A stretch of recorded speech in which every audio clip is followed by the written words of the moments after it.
Hello everyone and welcome back to the Tech Peek, and today we're going to be restoring a $3 Soundtronic cassette player with all this other random crap. So let's get right into it.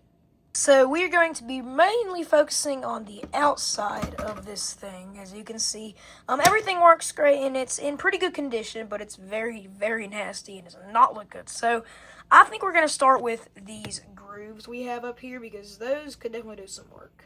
I don't know if you guys can see that on camera, but that is very that's just extremely dirty.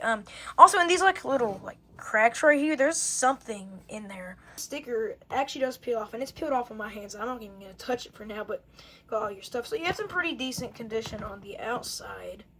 I have soaked this thing, as you can tell. So we're just going to start by going around and look how much dirt that is. That's already that's just a whole lot. Oh my gosh, that's bad. I'm gonna assume this thing has really not been used in a long time because, oh, that's bad. Oh, that's extremely bad. Well, let's just start the time lapse.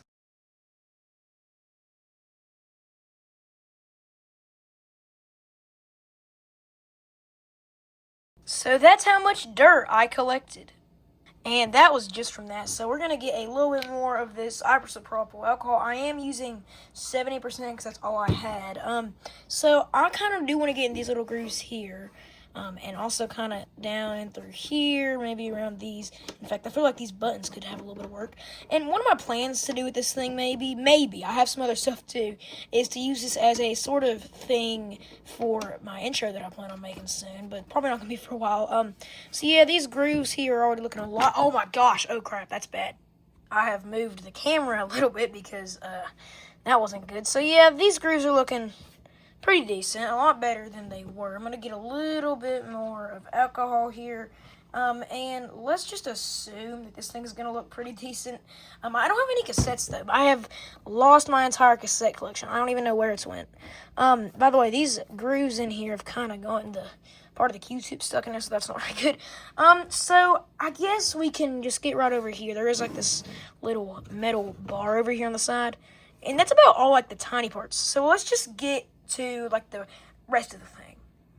Keep in mind that I am focusing on more of the outer part of this, not the inner, but we're just going to get this nice and pretty clean. So I have noticed there's a little bit of this ink, or not ink, whatever, the paint here is kind of going away, so I'm just going to pretend that's not there because that's not going to come off. So yeah, I mean, it works as just a good set piece, and also I'm taking a look at this metal bar down here.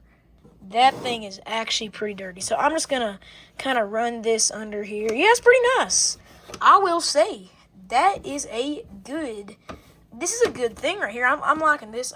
Was a pretty nasty restoration project. I mean, look at all this skunk on these Q2 especially. That's sad. That's how long it's been since someone's probably used this thing. So yeah, quick little video today. Make sure you are subscribed, and I'll see you guys in the next video, and bye.